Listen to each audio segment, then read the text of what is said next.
Hoy día estoy viendo bien, mis ojos están viendo bien. Y gracias porque cambiaron los focos aquí. Entonces, ok, hemos venido predicando en el libro de... Ay, yo estuve solo, no me lo digas. De pronto me quedé solo, ¿verdad? Estábamos predicando en el libro de Santiago, ¿verdad? ¿Por qué? Porque el libro de Santiago es un libro donde nos enseña la ética cristiana. ¿Y qué quiere decir la ética cristiana? ¿Cómo debemos conducirnos? ¿Cómo debemos comportarnos? Recuerde, somos el cuerpo de Cristo. Y el Señor a través de Pablo dice, no debemos conformarnos a este siglo. Es decir, en otras palabras sencillas, no debemos comportarnos como el mundo se comporta. Tiene que haber una diferencia. Y esa diferencia tiene que ser una diferencia marcada. No tiene que ser una diferencia que casi nadie lo note, no, de ninguna manera. Tiene que ser una diferencia muy, pero muy notoria, muy marcada. ¿Cuántos dicen amén? Amén. Esa es la vida cristiana. Y esa es la vida que la palabra nos enseña.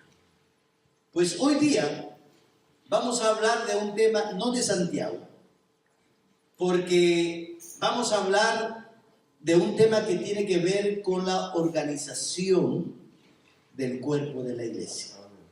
Y dentro de la ética cristiana tenemos que aprender lo que es la organización de la iglesia, es decir, organizar el cuerpo de Cristo. Hoy día ustedes, cuando salieron de casa, nos miramos en el espejo, tratando de decirle al espejito, espejito, ¿quién es el más bonito? ¿Verdad? Pero venimos con el propósito de venir, por así usar el término, organizados, ¿verdad? Venir organizados, con la corbata bien derechita, con la legaña bien limpiecita, con la nariz bien sonadita. Venimos organizados, ¿no? ¿Verdad? El espejo sirve ¿para qué? Para organizarnos. Yo sé que su pastor ya no puede con esta cara, no se puede organizar más, porque el espejo no hace milagros, pero tratamos de organizarnos, ¿verdad? ¿Por qué? Porque queremos que nuestro cuerpo esté bien organizado. Así es en cuanto a la vida cristiana. El espejo en el cual nos miramos para poder organizar nuestro rostro como cuerpo de Cristo es la palabra de Dios. Amén. Y entonces por eso estudiamos todo esto. Y en esta oportunidad, dentro de lo que es la organización de la iglesia, el cuerpo de Cristo, tenemos que considerar un puesto que es urgentemente necesario en el cuerpo de la iglesia.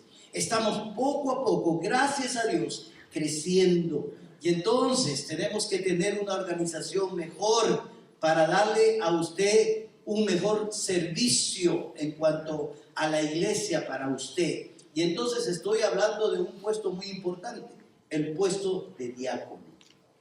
Yo sé que en algunas otras iglesias usted ha escuchado los diáconos, los ancianos, los obispos y esta serie de cosas, ¿verdad? Pero vamos a empezar con lo que es los diáconos. Durante este mes vamos a hablar de diáconos, vamos a hablar de obispos, vamos a hablar de pastor, vamos a hablar de anciano. ¿Qué quiere decirnos la Biblia con todos y cada uno de estos títulos que encontramos en las Escrituras? ¿Para qué los necesitamos? Y vamos a observar que tiene que haber organización en la iglesia. ¿En su casa hay organización, sí o no? ¿La cabeza quién es en la casa? ¿Quién es la cabeza en la casa? La esposa. Algunos dicen la esposa, no, ¿verdad? El hermano Jorge dice aquí, él es el cuello, ¿quién es la cabeza? No sé. Pero regularmente lo que dice la palabra del Señor, que la cabeza en cada hogar, hablando humanamente después de Cristo, es el hombre, el varón. Hay una organización, ¿verdad? Y todos respetamos la organización. ¿Y para qué hay una organización? Para que haya orden. Si no hay una organización, entramos en un proceso de anarquía, que cada quien hace lo que mejor le parece y como mejor le parezca. Entonces nosotros no queremos tener una iglesia anárquica, que cada quien haga lo que quiera, no. Ni siquiera yo, que soy el pastor, puedo hacer lo que a mí se me da mi regalada gana, no.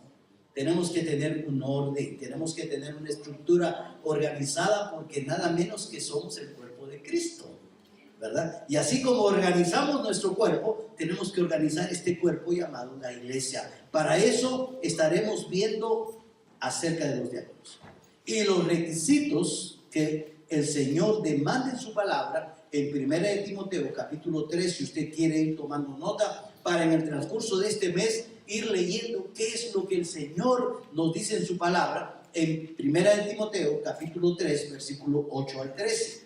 Es importante, escuche con atención, es importante, es de carácter urgente para la iglesia de nuestro Señor este primer paso que vamos a dar en cuanto al diaconado. La palabra griega diácono significa sencillamente uno que sirve, uno que está puesto al servicio de otros. Ese es un diácono. ¿Qué es un diácono? Sencillamente un siervo. Ese es un diácono. Es un siervo.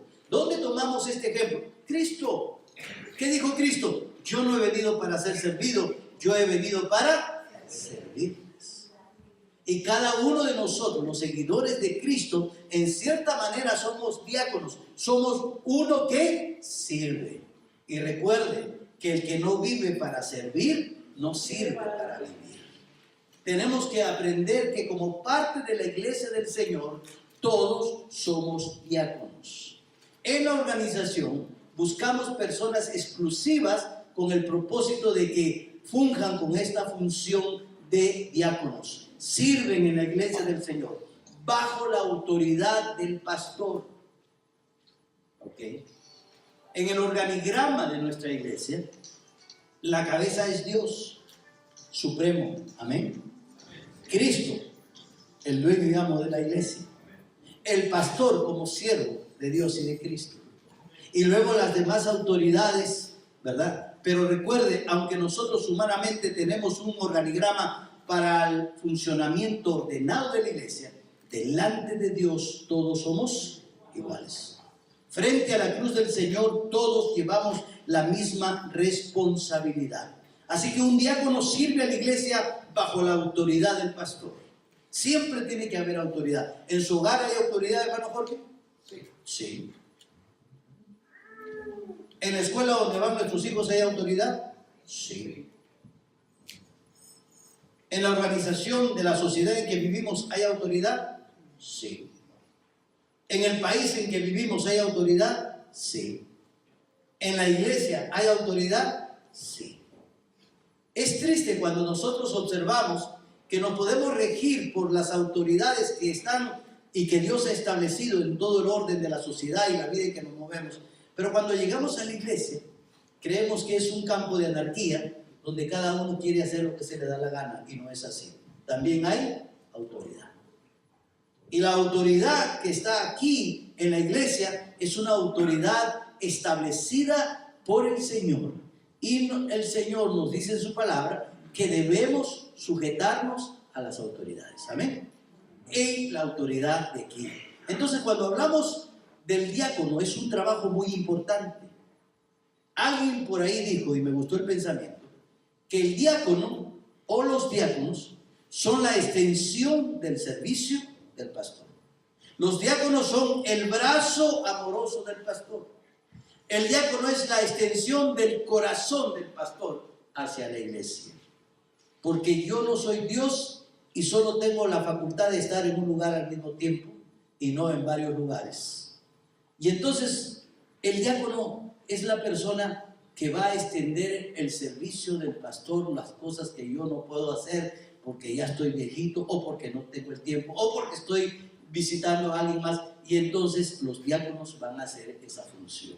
Son definitivamente, entiendo yo a través de la palabra del Señor, una ayuda para el pastor. Porque la labor principal del pastor es prepararse para la predicación y la enseñanza. Tener una preparación buena. ¿Usted no le gusta alimentarse cada domingo? Y que yo le presente una fuente de ensalada bien nutritiva y que le presente un plato fuerte. Por ejemplo, estamos estudiando Levíticos en la tarde. Para muchos es algo tremendo disfrutar. ¿No le gusta que le enseñe de esa manera?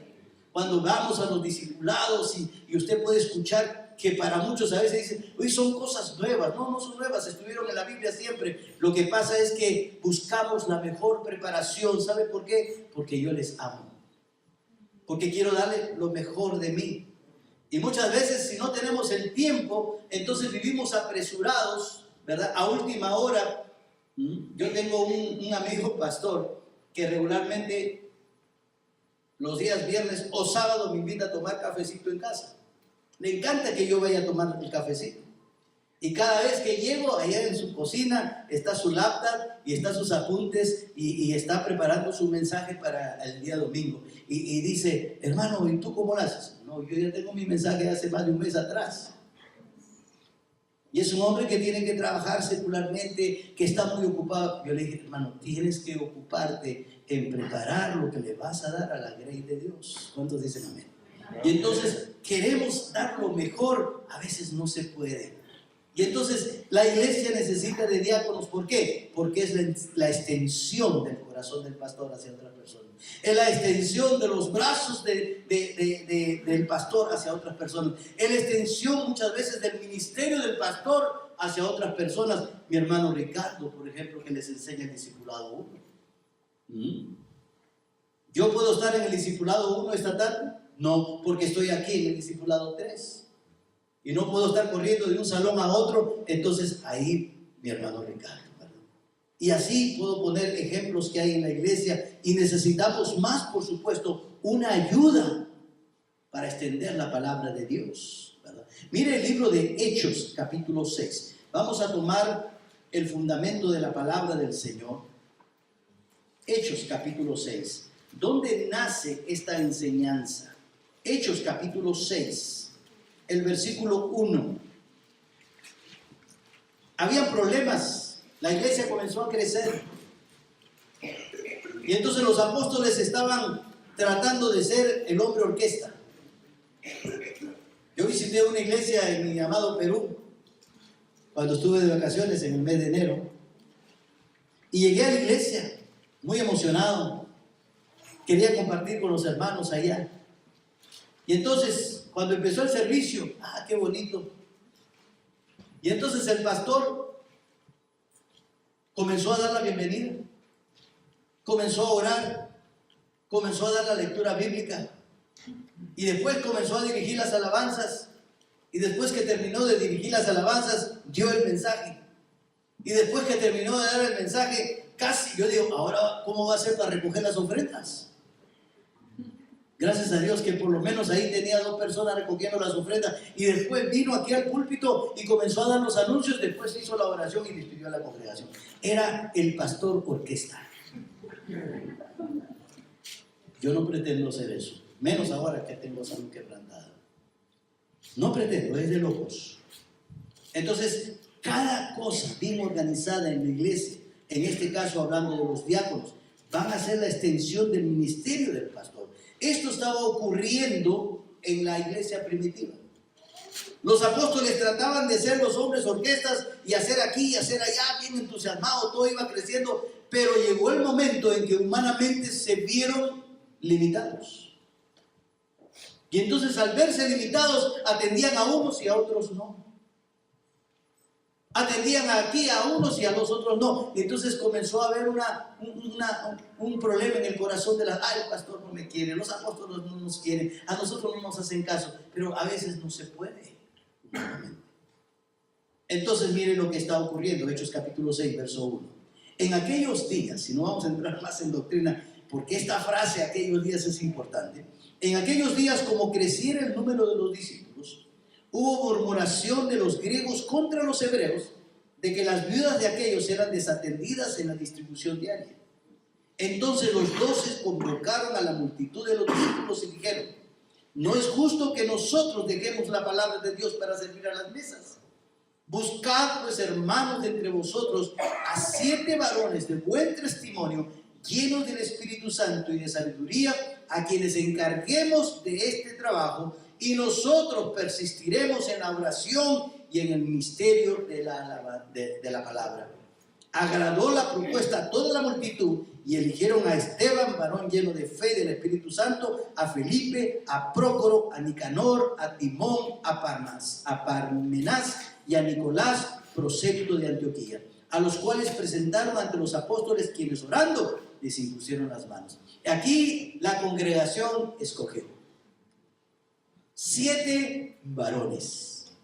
Y había una característica en estos varones: eran llenos del Espíritu y de sabiduría. No es que eran sabios intelectuales, cuidado, no. La Biblia dice que el principio de la sabiduría es el temor a Dios. Eran hombres que respetaban a Dios. Eran hombres temerosos de Dios. Eran hombres que vivían una vida de santidad. Cuando la Biblia habla llenos del Espíritu, controlados por el Espíritu Santo. Controlados en todas las áreas de su vida por las 9 características del fruto del Espíritu Santo: amor, gozo, paz, benignidad, bondad, fe, mansedumbre, templanza. Eran hombres llenos del Espíritu Santo. Cuando hablamos de la llenura del Espíritu Santo, no es que recibes más del Espíritu, cuidado. Una vez que usted tiene el Espíritu, ya lo tiene completo, porque el Espíritu es una persona, no es un poco más de energía, no, cuidado.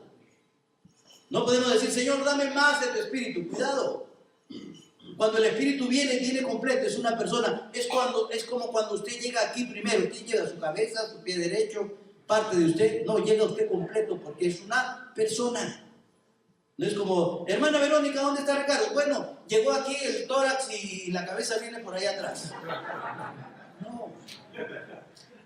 Cuando hablamos de la llenura del Espíritu Santo, muchos malenseñan: oh, vamos a recibir más del Espíritu Santo. No, es la llenura. La palabra llenura significa control.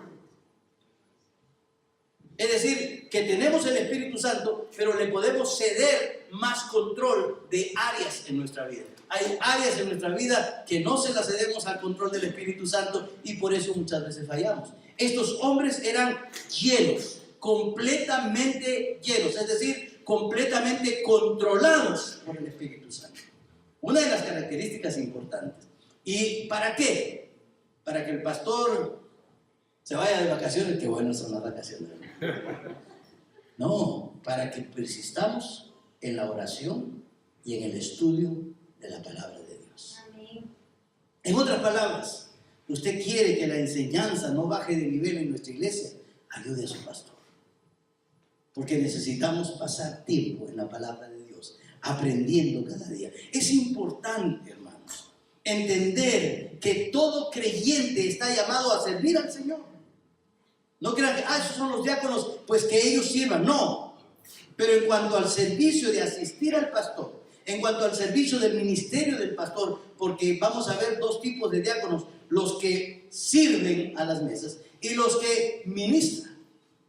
Y cuando hablamos de aquellos que ministran, tanto la enseñanza, tanto la predicación y tanto el cuidado de la grey, se van a pedir requisitos indispensables que los vamos a encontrar, ya les dije la cita, en 1 de Timoteo capítulo 3 versículo 8.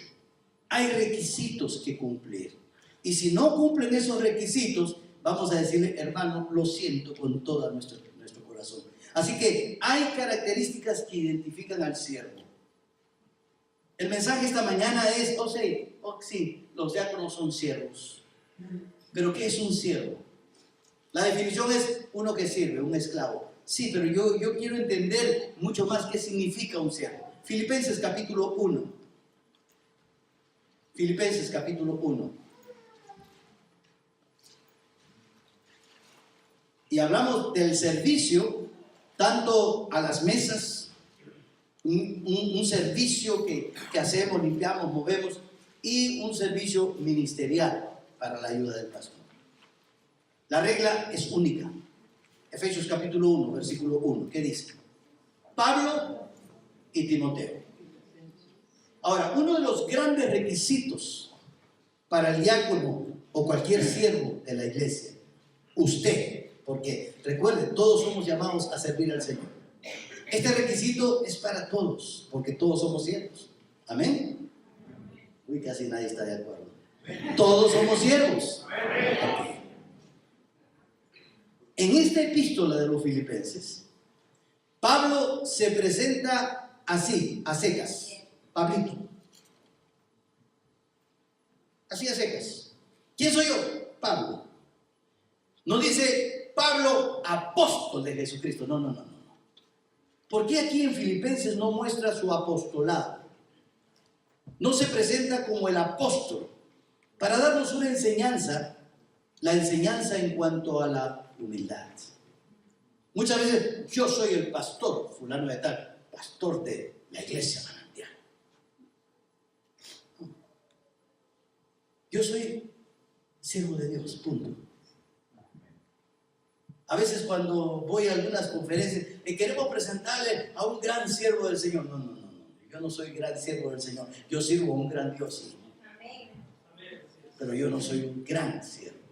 Nadie es un gran siervo, cuidado. Pero hoy día queremos mostrar nuestro apostolado, queremos mostrar nuestro pastorado. Cuidemos eso. Pablo, sencillamente. ¿Cuál es el primer requisito para servir al Señor? Ser humilde y sencillo como Pablo. Y esto no es faltarle el respeto al apóstol. Esto es la enseñanza en cuanto a lo que es la humildad. Y luego dice Pablo, humilde, sencillo, y Timoteo, para darnos la segunda columna sobre la cual descansa uno de los requisitos más fundamentales para servir. El nombre Timoteo significa yo honro a Dios. Yo honro a Dios. ¿Y cómo honro a Dios? ¿Con una vida llena de pecado? No. ¿Con una vida llena de desobediencia? No. ¿Con una vida sin oración? No. ¿Con una vida de falta de santidad? No. Yo honro, mi vida honra a Dios siendo santo como Él es santo. Siendo obediente como Él es obediente. Siendo humilde como Él es humilde. Perdonando los agravios de los hermanos como Él perdonó. Amando a mis hermanos aún a pesar de que según criterio a veces no merecen ser amados, los amo en el Señor.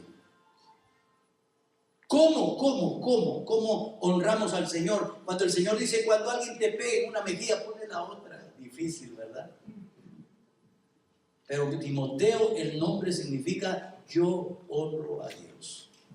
Si tú vives una vida de humildad sencilla como Pablo y una vida que honre a Dios como Timoteo, y entonces recién ahí Pablo dice, Pablo y Timoteo, siervos de Jesucristo.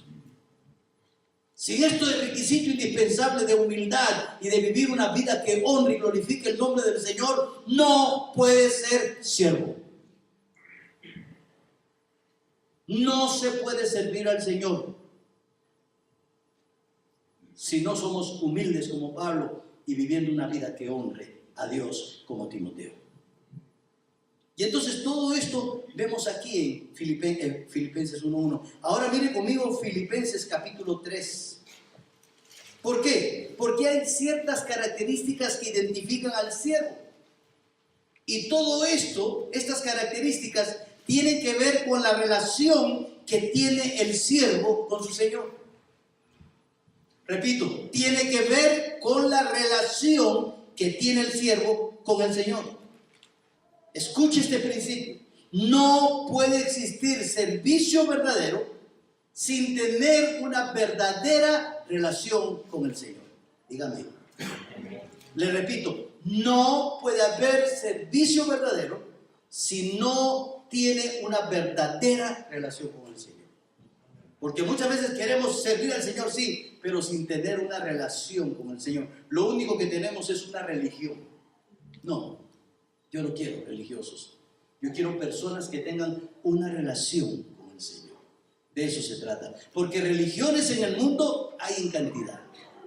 Así que, hermanos, la vida de servicio del apóstol Pablo, y quiero tocar a Pablo, porque la vida que él tenía consistía en 4 experiencias muy marcadas. Y cada una de estas experiencias tenía que ver con su relación íntima, personal con Jesucristo. Si en la Biblia podemos mirar a un hombre cuyo modelo es de un cristianismo en relación con el Señor, es Pablo. Y entonces, Filipenses capítulo 3, el versículo 7, mire. 4 características. La primera característica, en su relación de este siervo, como cada uno de los diáconos que sirven al Señor. Mire el versículo 7. Pero cuántas cosas eran para mí ganancia, las he estimado como pérdida por amor de Cristo. La primera característica del verdadero siervo es el amor hacia Cristo. Todas las cosas que para mí eran ganancia, las estimo como pérdida, no son tan importantes. Qué interesante. Porque el amor verdadero a Cristo hace que uno considere las cosas que antes amaba como inferiores a aquello que ahora sí ama. Porque antes de que estábamos en Cristo, amábamos muchas cosas. Ahora que amamos a Cristo, todas esas cosas que tenían cierta relevancia, cierta importancia para nosotros, pasan a un plano inferior, porque primero es el amor a Cristo. En este caso, Pablo nos está mostrando que él ama a Cristo Jesús más que cualquiera de las cosas que obtuvo en su vida. Si usted mira los versículos 5 al 6, podemos mirar todo lo que era Pablo, un currículum de Pablo. Mira el versículo 5. Circundado al 8º día. ¡Wow! ¿Esto era importante para el judío ortodoxo como era Pablo? Sí, Señor. Era sumamente importante para el judío. No vamos a entrar en detalles sobre la circuncisión porque no pasaríamos mucho tiempo. Pero que era importante para el judío, sí. Sí, era sumamente importante. La persona que no era circuncidada dentro del ámbito judío era menospreciado. Era considerado nada. Así que era muy importante pertenecer a los judíos y haber sido circuncidado al 8º día. Otra característica nos dice aquí el versículo 5, estamos leyendo, dice, del linaje de Israel. Wow. Él había nacido en un pueblo cuya mejor posición que tenían era que era el pueblo escogido de Dios. Del linaje de Israel. Y usted sabe, hermano, que para la nación de Israel, para los judíos, wow, eso lo llevan con mucho orgullo. Y es más, cuando habían 2 judíos peleándose, cuando uno quería insultar gravemente a otro judío, le decía, eres un incircunciso.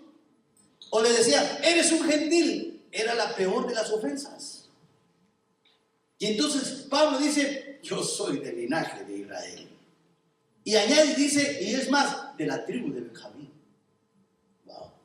Y él se sentía orgulloso de la tribu de Benjamín. ¿Sabe por qué? Porque él conocía las escrituras y sabía que el nombre Benjamín significa el hijo de la mano derecha. ¡Wow! ¡Qué importante! Yo estoy a la derecha del Señor. Y es más, su orgullo también radicaba en que de ahí, de esa tribu, salió el primer rey de Israel. ¿Quién fue? Esaú.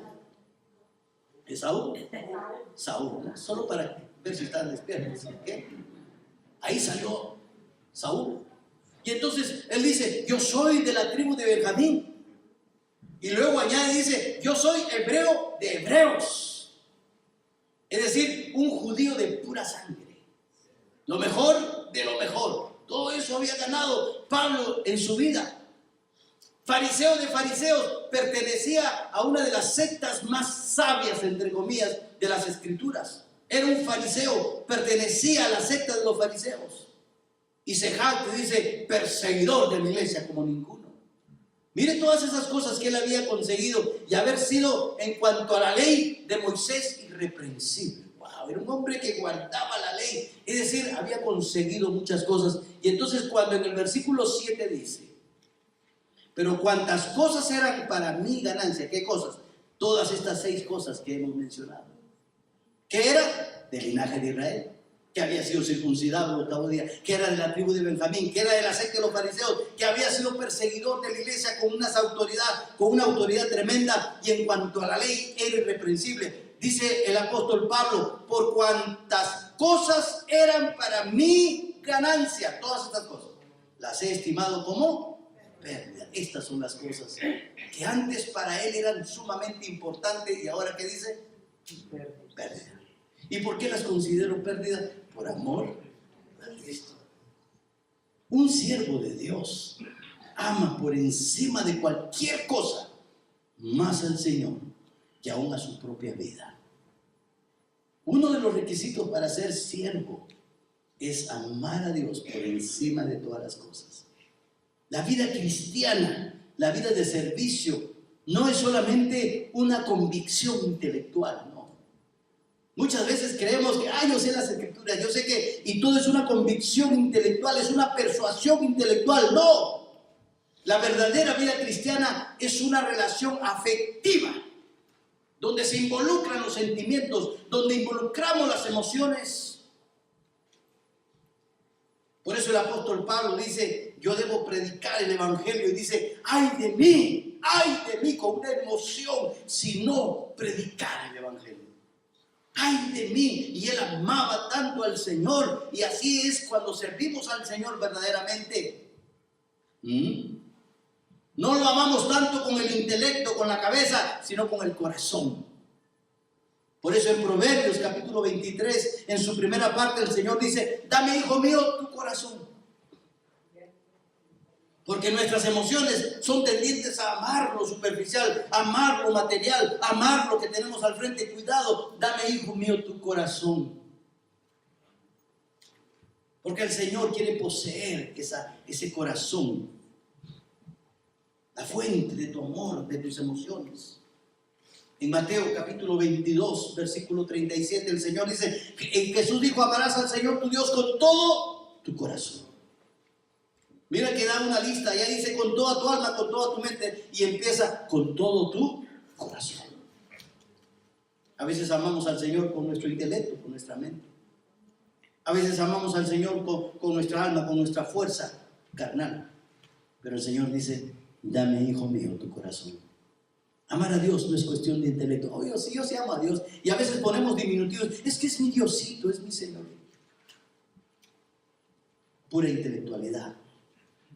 Pero realmente amamos al Señor. Y nota algo importante, que la vida del servicio cristiano tiene la marca inconfundible de un amor verdadero e intenso hacia Cristo. Amor que rechaza todo por causa de Jesucristo.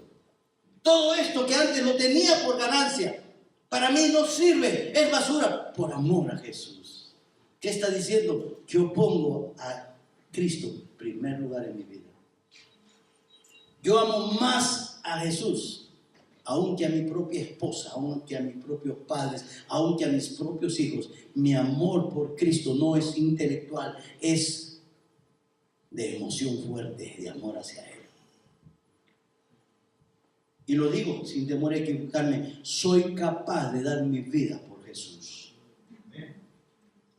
Amo al Señor. Cuando éramos muy jóvenes entrábamos a las prisiones en nuestro país, hermano. Yo era pastor de una iglesia y mis jóvenes de aquella época eran adolescentes de 12, 13 años.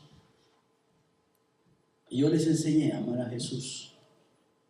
Capaz de entrar esos jovencitos a una prisión. ¿Sabe lo que eso significa en nuestros países? Usted no tiene ni la menor idea.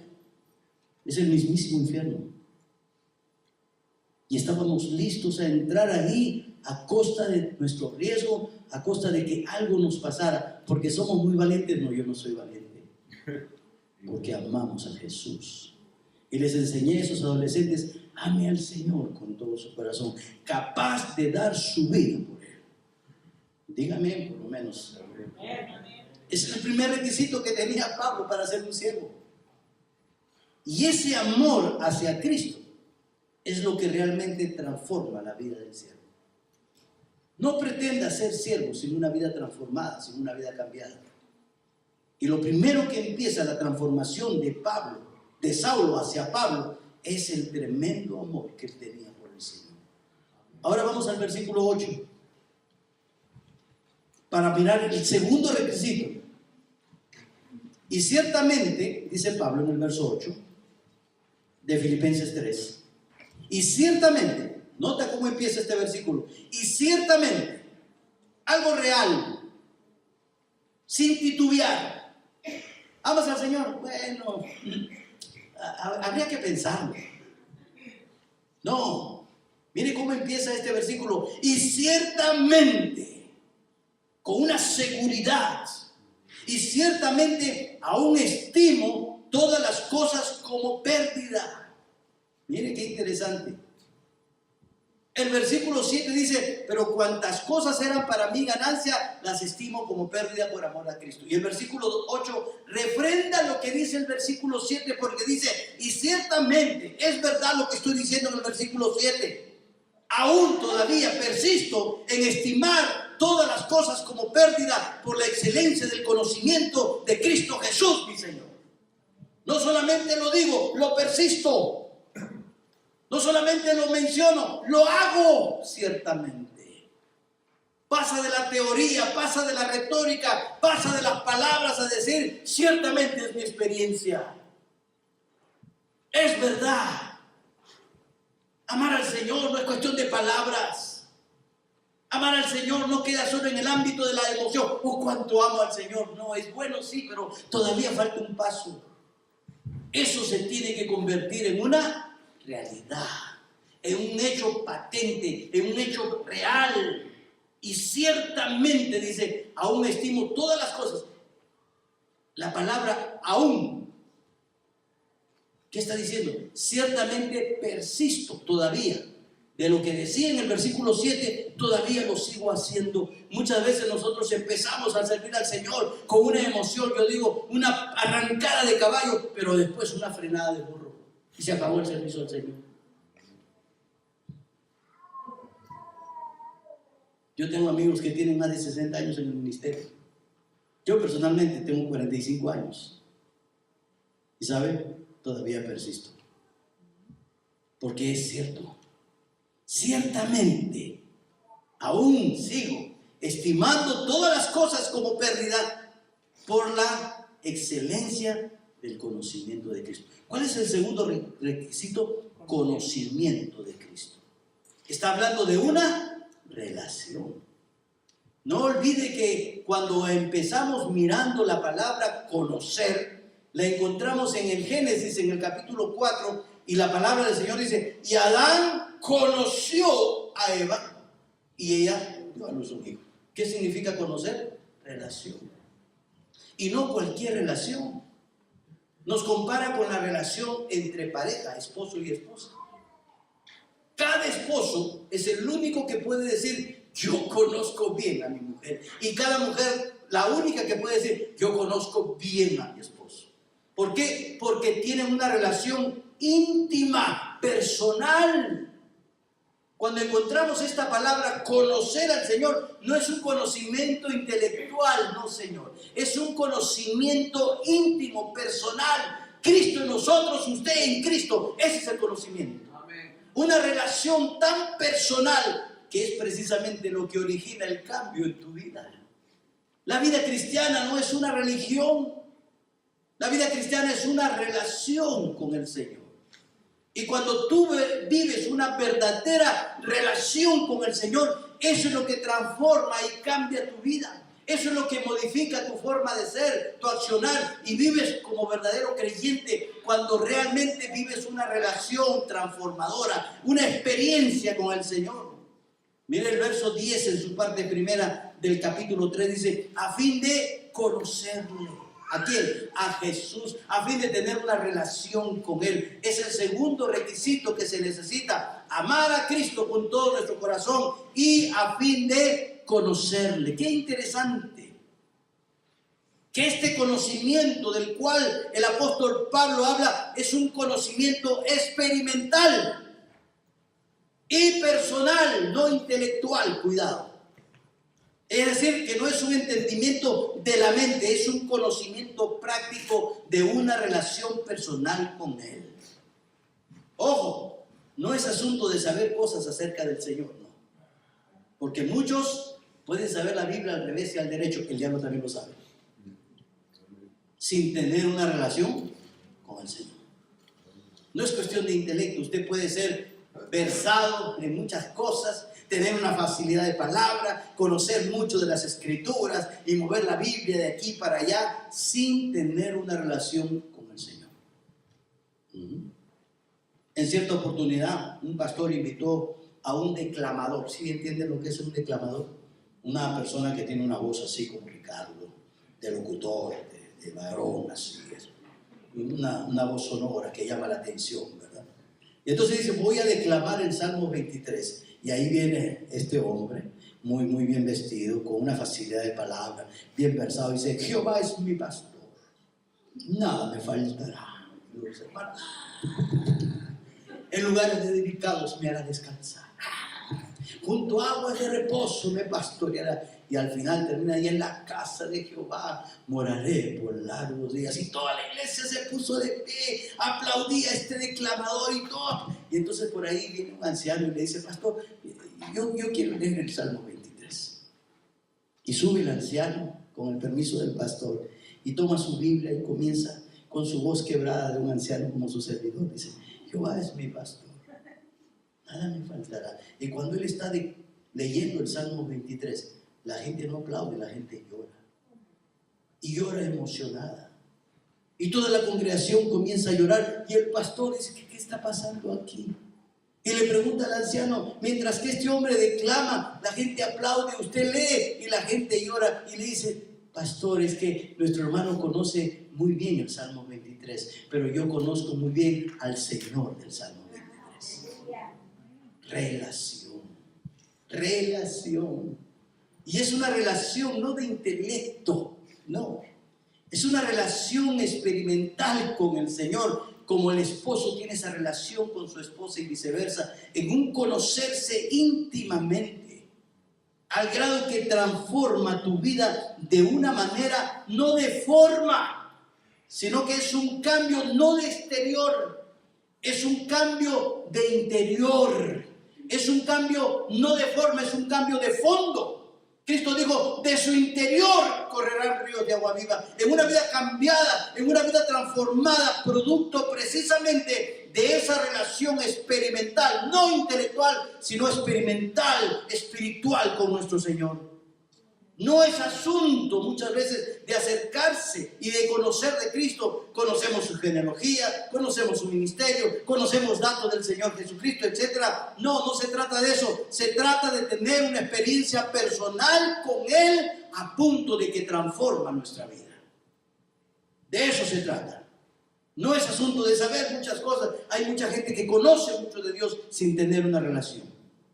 ¿Y cómo es que tenemos una relación? Y nota algo importante, regresa al versículo 8. Y ciertamente aún estimo todas las cosas como pérdida por la excelencia. No es un conocimiento cualquiera. No dice por tener conocimiento, tener una relación. No se trata, hermanos, de tener sí, yo tengo una relación con el Señor. Se trata de tener una excelente relación. A veces relaciones tenemos con cualquiera, pero con Cristo tenemos que tener una excelente relación. Oh, sí, pastor, yo vengo a la iglesia. No, se trata de tener una excelente relación con el Señor. Mire, el Señor no solamente con el yo tengo una relación con Cristo, no, quiere que tengas un paso más adelante, una excelente relación con el Señor. A veces visitamos no, pastor, yo aquí en mi casa, aquí leo mi Biblia, yo tengo relación con el Señor. No, el Señor quiere una excelente relación con Él. No una relación cualquiera. Cualquiera tiene una relación con el Señor. No, el Señor quiere una, dígalo, quiere una, quiere que usted tenga una excelente relación con Él. Mire, nuestro Dios demanda mucho más de lo que estamos acostumbrados a darle. Hey, si te piden lleve una mía este bulto, llévala 2. Hey, si te piden tu vestido, da también tu capa. Hey, tienes que tener una relación con el Señor, tienes que tener una excelente. ¿Sí? ¿Me explico? Más allá, a veces estamos acostumbrados, bueno, ya hasta aquí nomás, Señor. No. El Señor demanda más de nosotros. Y la única manera en que podamos ser transformados es cuando entendamos profundamente esta verdad. Dios no se contenta con migajas. Dios no se contenta con lo poco. Ya cumplí con el Señor. Ya hoy día a las 5, ¿para qué venir a escuchar a este viejito nuevamente? ¿Por qué? Porque no buscamos una excelencia en nuestra relación. Y el siervo, durante este mes vamos a hablar del siervo, el diácono, tiene que tener este mismo amor por el Señor, tiene que buscar esta relación excelente con el Señor. ¿Cómo? ¿Cómo hago para tener? Porque muchos van a preguntar, bueno, pastor, ¿y cómo se hace eso? ¿Cómo busco tener una relación excelente con el Señor? Conocerlo excelentemente. Pues bien, a través de sus hechos. Número 1, a través de sus hechos. Uno conoce a la persona, sea buena o sea malo, a través de lo que hace, ¿verdad? No es tanto lo que dice, es lo que hace. Porque muchas veces conocemos a las personas por las cosas que dicen, y lo que dicen no tiene relación con lo que hacen. Entonces, para poder conocer bien a la persona es cuando comienza a hacer. Si hace cosas buenas o malas, ahí vamos conociéndolo.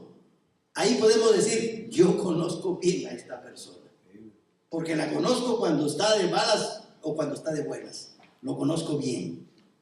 Precisamente a Cristo también lo conocemos por lo que hizo. Hizo por nosotros, dio su vida por nosotros. Dejó el cielo y se convirtió en uno de nosotros y se humilló y murió por nosotros para rescatarnos. Entonces yo lo conozco por lo que Él hizo por mí. Qué bueno. Sus acciones son tan buenas que nos ayudan a conocer a Cristo. Yo miro la Biblia y miro lo que Cristo hizo y entonces miro sus buenas obras y le empiezo a conocer íntima y excelentemente. ¿Y qué ocurre? ¿Qué tengo que hacer? Imitarlo. No es hasta el momento en que ese conocer al Señor lo pongo por obra en mi vida. Yo sé lo que Cristo ha hecho, yo también lo hago. Por eso Pablo en el mismo libro de Filipenses, capítulo 2, versículo 5, dice, haya pues en vosotros. Porque no se trata solamente de mirar lo que Él hizo, no. Se trata de imitar lo que Él hizo. Si yo solamente me conformo con saber intelectualmente lo que, qué bueno Cristo esto hizo por mí, yo también tengo que hacerlo. Qué bueno Cristo perdonó a los pecadores, yo también tengo que perdonar al que me ofende. Qué bueno Cristo, mira qué bueno nos ama, yo también tengo que amar. Y Cristo amó inclusive a sus enemigos, yo también. Entonces, ¿cómo puedo tener una relación excelente en conocerle al Señor cuando miro lo que Él hizo y lo imito? Si miro lo que Él hace en las Escrituras y no lo imito, yo no tengo una relación excelente con el Señor. Tengo una relación intelectual, conozco cosas de Él. A fin de conocerle en una manera excelente. ¿Cómo le conozco? Por sus hechos. Haya pues en vosotros este sentir que hubo también en Cristo Jesús. ¿Qué hizo? El cual, siendo en forma de Dios, no estimó el ser igual a Dios como cosa a que aferrarse, sino que se despojó a sí mismo, dejó el cielo, tomando forma de siervo, de hombre, hecho semejante a los hombres, y estando en la condición de hombre, en esa condición, se humilló a sí mismo, haciéndose obediente hasta la muerte y muerte de cruz. No le bastó con ser un hombre, tuvo que morir en una muerte vergonzosa. En aquella época, lo peor de lo peor era crucificado en una cruz. Era algo terrible. Y a Cristo no le importó. Yo sé todo eso. Usted lo sabe. Cristo murió. Usted necesita morir cada día. Pablo dijo, hermanos, ciertamente les digo algo. Cada día muero. Usted quiere tener una buena relación con Cristo. Muera cada día. Cristo dijo, ¿quieres venir en pos de mí? ¿Quieres tener una relación conmigo? Ok, niégate a ti mismo, toma tu cruz, muere cada día y sígueme. Esa relación, ese conocer tan íntimo al Señor es lo que nos transforma. Cristo resucitó. Usted tiene que vivir una vida nueva, resucitada en Cristo Jesús.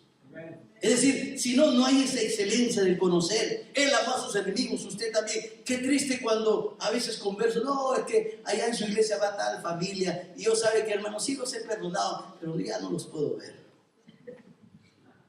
Qué triste. Entonces no es el Señor que yo adoro, no. Porque por las cosas que Él hizo, Él me enseña qué es lo que yo debo hacer para tener un excelente conocimiento de Él. Amén. Cristo amó aún a sus enemigos, Cristo perdonó aún a sus enemigos, Él es siervo para todos, se humilló y fue obediente. Si usted no se humilla, si usted no es obediente, si usted no está obedeciendo la palabra del Señor, no me diga que tiene un conocimiento excelente del Señor. No me diga que tiene una relación excelente con el Señor. Y esa relación, vuelvo y repito, transforma nuestras vidas. En segundo lugar, ¿cómo conozco en una forma excelente al Señor? A través de sus palabras, a través de lo que dice. Porque cuando el Señor abre sus labios y dice algo, ¿sabe qué puedo mirar? El corazón de Dios. El Señor dijo, de la abundancia de la boca. ¿Cómo es? De la abundancia del corazón, perdón, habla la boca. Yo también me equivoco, soy un hombre. De la abundancia del corazón habla la boca. Y a veces nos portamos de una manera, pero cuando hablamos podemos mirar qué hay dentro de ese corazón. De verdad, créanme, ¿no? Funciona. Entonces, cuando nosotros escuchamos hablar al Señor, y déjeme decirle que todas estas cosas radican en estar en la palabra de Dios, por supuesto. No hay otra manera de conocer al Señor. Y cuando escuchamos hablar al Señor, cuando Él abre sus labios, cuando Él abre su boca para decirnos algo, yo puedo mirar el corazón de Dios. Yo no sé usted, pero yo puedo mirar el corazón de Cristo. Yo puedo mirar qué hay en ese corazón. Porque lo que una persona dice, habla, y cómo lo hace, y cómo lo dice, es un mejor medio para conocerle. Cristo dijo en Mateo 12:34, porque de la abundancia del corazón habla la boca. Conocemos a Dios por las cosas que nos ha hablado a través de su palabra. A través de la palabra de Dios es la única manera como usted puede decir, yo veo el corazón de Dios. Pero qué triste cuando hay cristianos que no pasan tiempo en la palabra del Señor. Un ratito aquí en la iglesia y se acabó, ya tengo mucho de la palabra. No, yo cada día quiero ver el corazón de Dios. Porque de lo que Él me dice, conozco más su corazón. A Cristo lo podemos conocer a través de sus enseñanzas. A Cristo lo podemos conocer aquella de cada una de esas cosas que quedaron registradas en los 4 evangelios en su palabra. Y llegamos a tener una relación íntima, excelente y personal con Él cuando somos obedientes a su palabra. De nada sirve que yo mire el corazón del Señor. De nada sirve que yo tenga una relación excelente. ¿Cuándo esa relación se convierte en una relación excelente que transforma mi vida?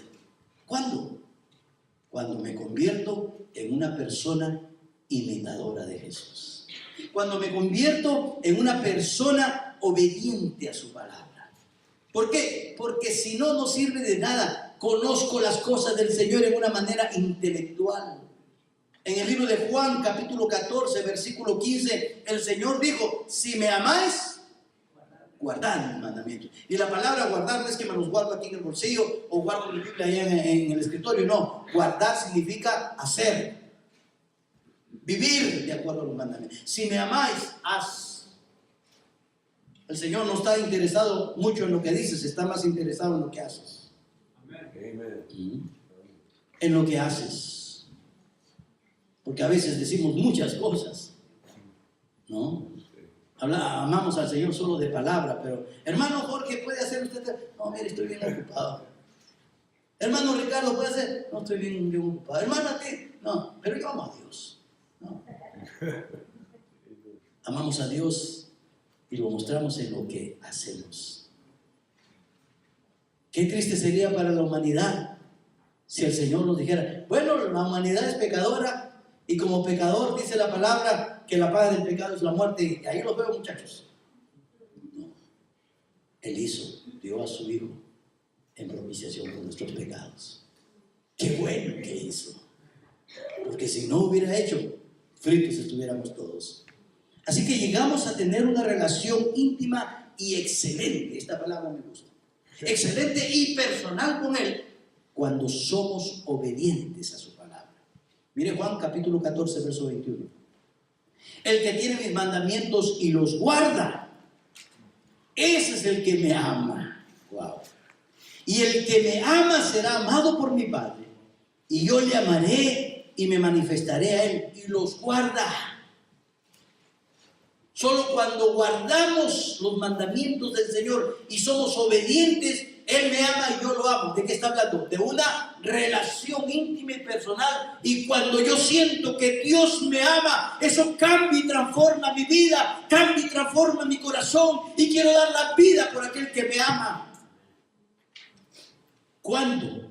Cuando guardo sus mandamientos. No cuando los conozco intelectualmente. No sirve de nada hasta que no los ponemos por obra. Espero esté entendiendo, iglesia. 3, por la relación diaria que tenemos con Él. ¿Cuántos años tenemos de casado? Ayer estábamos hablando de yo voy a cumplir, ¿qué tal aguante para mi esposa? 44 años de casado. Y si hay una persona que yo conozco, hasta del ronquido que tiene, de mi esposa. Y si hay una persona que me conoce a mí, mis puntos débiles y fuertes, únicos, que nadie más sabe, esa es mi esposa. ¿Sabe por qué? Porque tenemos una relación diaria. Diaria. No de vez en cuando, no. Diaria. Me tiene que soportar diariamente. Yo la tengo que soportar diariamente. Abraza a su esposa y dígale te amo. Porque de eso se trata. Diariamente. Y en esa relación diaria, ¿qué pasa? Nos vamos conociendo íntima, personal y excelentemente. Yo a ustedes los amo con todo mi corazón, pero yo no puedo decir, los conozco así, ¿qué tal hermano José Rosales? ¿Qué tal? Pero sus defectos, sus virtudes, sus cosas, solo su esposa. ¿Por qué? Porque tiene una relación constante diaria. Así debe ser con Jesús. Quiero conocer más al Señor, tengo que tener una relación diaria con Él. Cuando respondemos a la amistad de una persona y estamos constantemente con ella, le conocemos cada día mejor. De lo contrario, eso es un conocido, un amigo. ¿Qué tal? ¿Es tu amigo? No, es un conocido. Pero cuando te encuentras con una persona que realmente es tu amigo, lo abrazas, lo estimas, lo amas. Y el otro es un conocido ahí, fortuito, eventual. A veces nosotros somos conocidos del Señor. Yo soy amigo del Señor. Señor, ¿qué tal? ¿Cómo estás? Hasta el próximo domingo. Pero eres un amigo a quien conoces íntimamente, con el cual vives las 24 horas del día. Esa es la amistad de la cual estamos hablando. Un conocer, una relación diaria, un trato directo que tenemos con el Señor cada día, de conocerle constantemente. Una persona puede tener muchas obras. Una persona puede haber dicho mucho, pero si no la tratamos diaria y directamente, no la conocemos bien. Cuidado.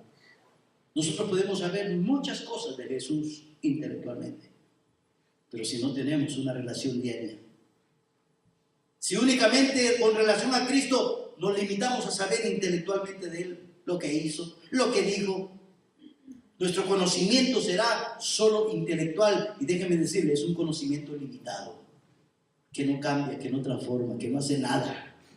Sí, muy bien, hermano, usted sabe la Biblia, usted es un erudito, usted habla de Cristo, de muchas cosas, usted sabe bastante. Yo no estoy diciendo que eso es malo, es bueno también, pero sin tener una verdadera relación no sirve de nada. Así de fácil. Entonces, si tratamos íntimamente nuestro conocimiento, será un conocimiento experimental. Yo quiero que usted experimente. Yo no quiero que usted tenga un conocimiento intelectual. Mira, yo tengo una manzana aquí bien rojita, bien sabrosa, bien dulce, fresca, wow, jugosa. Yo le digo, Jorge, esta manzana es jugosa, fresca, rica, dulce.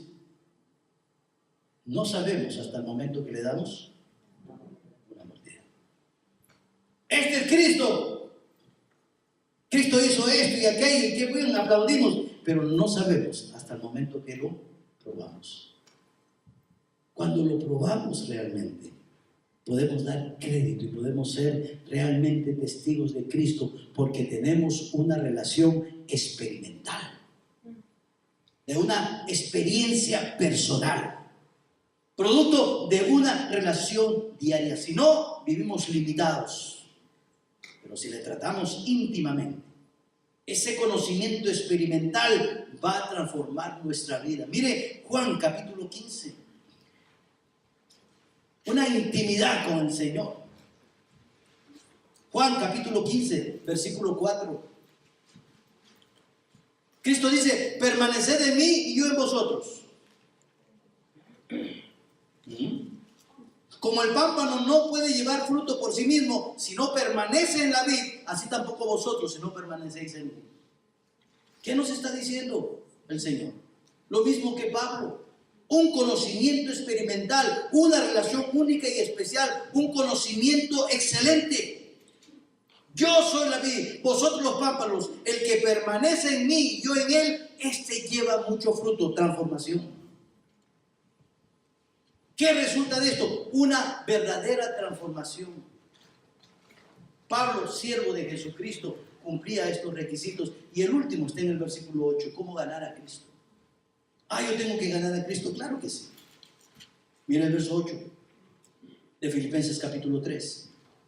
Pablo dice, y ciertamente, otra vez, ciertamente aún estimo todas las cosas como pérdida por la excelencia del conocimiento de Cristo Jesús, mi Señor, por amor del cual lo he perdido todo y lo tengo por basura para ganar a Cristo. Nota cómo empieza este versículo. Ciertamente aún, todos los días, aún sigo. Mañana, de verdad, aún sigo. Y considero todas las cosas. ¿Cuál es el grado que les da Pablo? Basura. ¿Para qué? Para ganar a Cristo. ¿Qué me enseña esto? Cada vez, aún, todavía sigo. Mañana persisto. Sigo corriendo la carrera cada día. ¿Qué me enseña eso? Que Pablo nunca estuvo satisfecho con lo que sabía de Cristo. Pablo nunca sabía, siempre se esforzaba para saber más de él.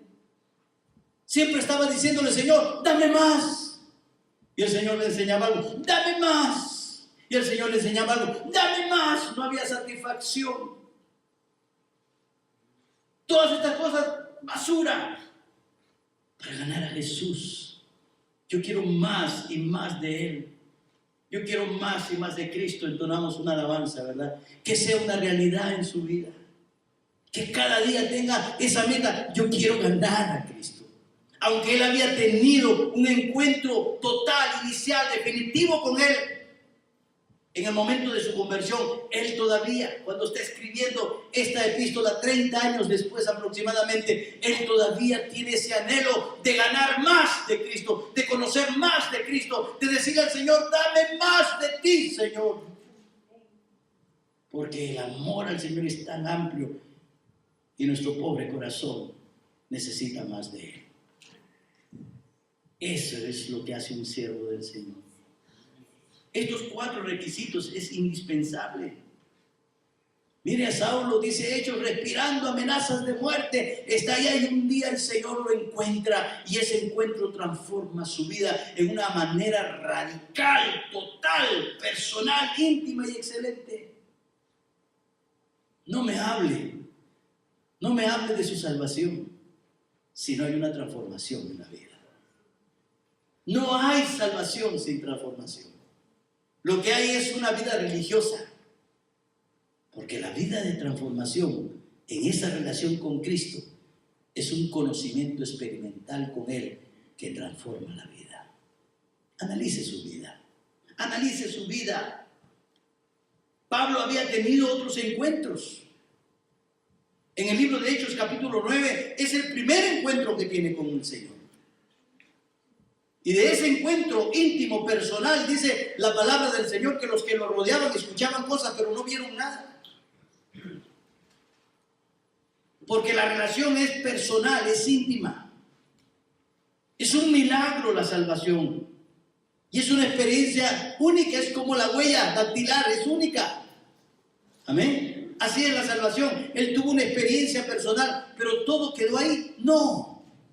Si revisamos parte de la Biblia, en el libro de Primera de Corintios, por ejemplo, capítulo 11, Pablo siguió teniendo relación con el Señor. Y en cada relación el Señor le enseñaba algo y posiblemente Pablo decía, Señor, dame más.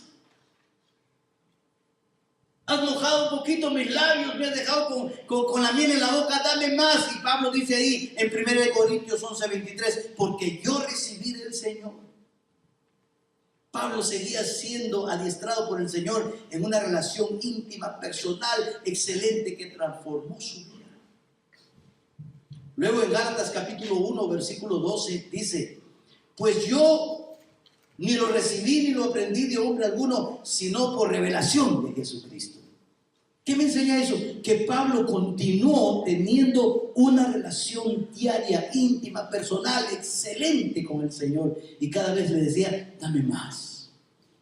Todo esto que tenía antes lo considero basura por ganar a Cristo. Quiero más de Él. Miren conmigo, por favor, Efesios capítulo 3, verso 3. Que por revelación, Efesios, no Filipenses, Efesios capítulo 3, verso 3.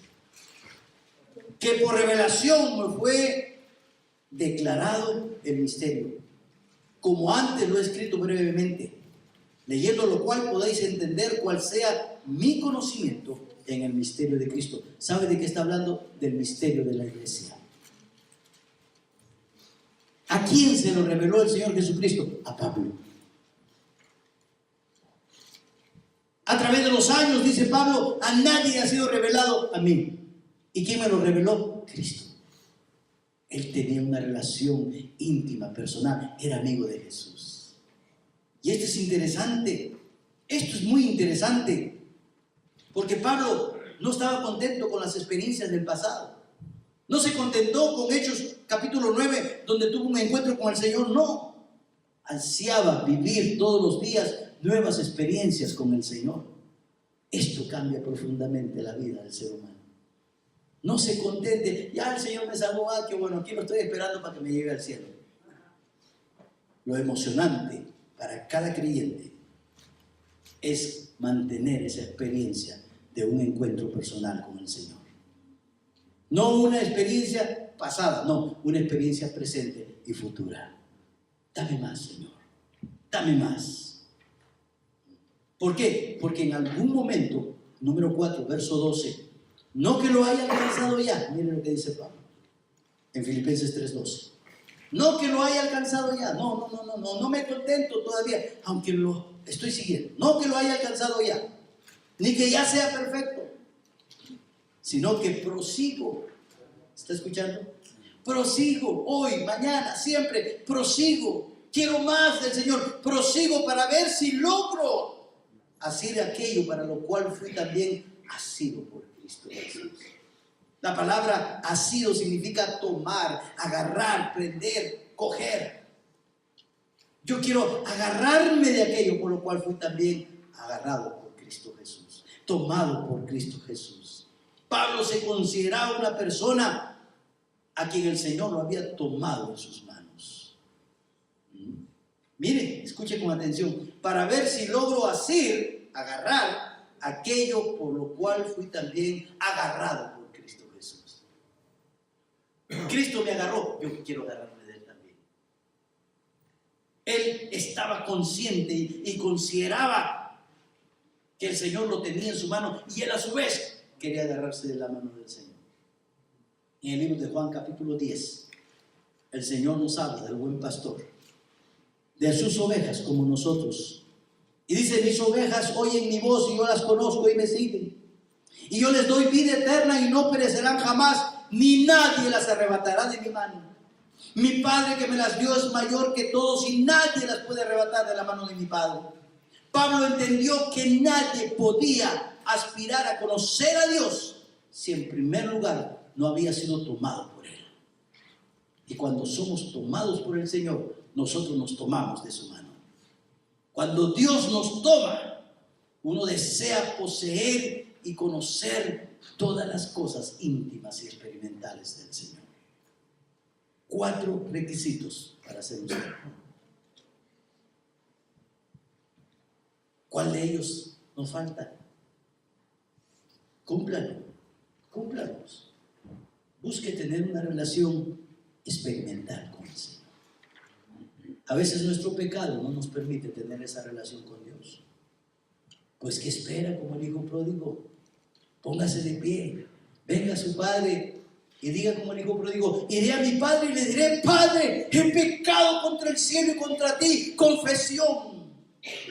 Y después dice: y levantándose fue. Arrepentimiento, un cambio de dirección en su vida.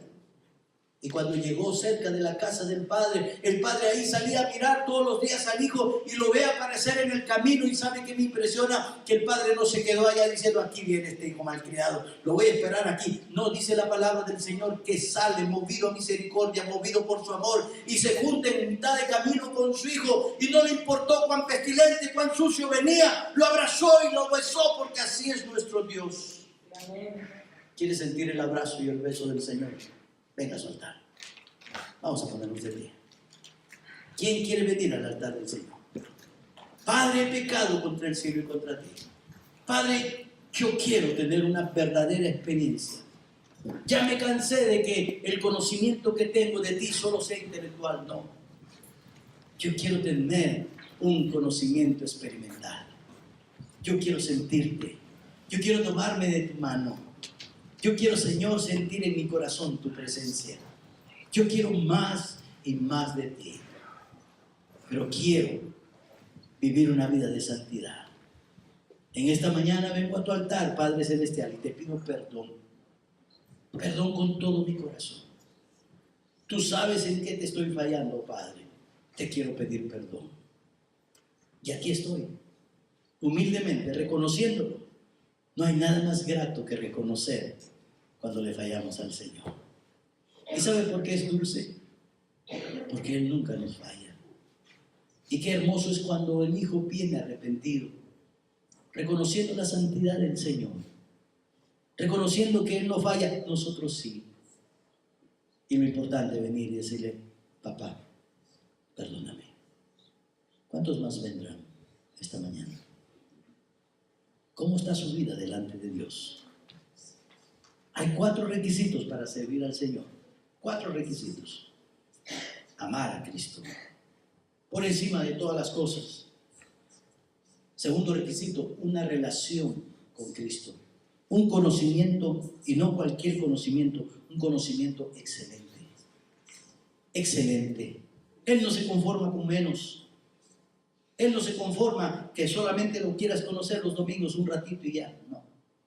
Tercero, ganar a Cristo. Cada día más de Jesús. Lo que antes para mí era ganancia, hoy es basura. ¿Por qué? Porque más importante para mí es ganar a Cristo. Yo quiero más de Cristo. Y por último, haber sido tomado por Cristo. Y ahora que Él lo tomó, agárrese usted de su mano. ¿Por qué? Porque necesita esa experiencia transformadora. Esa experiencia que cambia. Esa es una experiencia única, créanlo. Es una experiencia personal, única, excelente. Bendito Dios. Gracias por tu pueblo. Gracias por tu presencia. Gracias por tu palabra. Gracias por tu Santo Espíritu. Oh Padre Celestial, míranos con ojos de misericordia. Te hemos fallado, Padre Celestial, pero queremos enmendar nuestro camino. Queremos cumplir estos 4 requisitos que tenía Pablo, porque queremos gozar de una relación experimental contigo, para sentir esa transformación que muchas veces no hemos experimentado, Padre. Porque conocemos de ti en una forma intelectual, nada más. Conocemos de ti por lo que escuchamos cada domingo, o porque alguien nos contó. Pero yo quiero ir más allá. Quiero tener un conocimiento excelente. Es decir, una relación excelente contigo. Yo quiero, Señor, disfrutar de ti, probar de ti, sentir de ti. Y no quiero estar contento con lo que ya me has dado. Quiero más, Padre. Pero yo entiendo que me vas a dar más en la medida de que yo, con un corazón sincero, te busque cada día más. Y que te ame con todo mi corazón por encima de todas las cosas. Que, como dijo Pablo, son basura. Son basura. Lo que antes para mí era ganancia, hoy es basura. Bendice tu iglesia, te lo ruego, Padre. Gracias por tu palabra. Te doy gracias en el nombre de Jesús. Amén, Señor. Amén. Amén.